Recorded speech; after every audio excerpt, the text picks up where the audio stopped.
আজকে আমি আপনাদের সাথে একটু কথা আলোচনা করছি।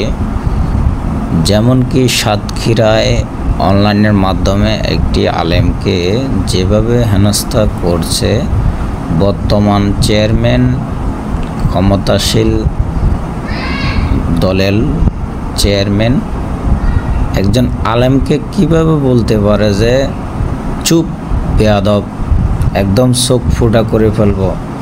এটা কোন ধরনের আচরণ তিনি করছেন এবং এই ধরনের অশালীনভাবে তার মুখে শোভা পায় না। সে একজন চেয়ারম্যান, মান্যগণ্য ব্যক্তি, সে এভাবে কেমনে আচরণ করে? একজন আলেমকে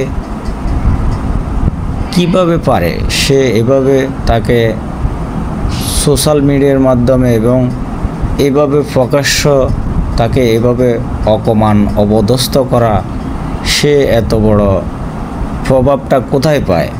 এভাবে কেমনে মানুষকে অপমানিত করে, তাও কি একজন আলেমকে?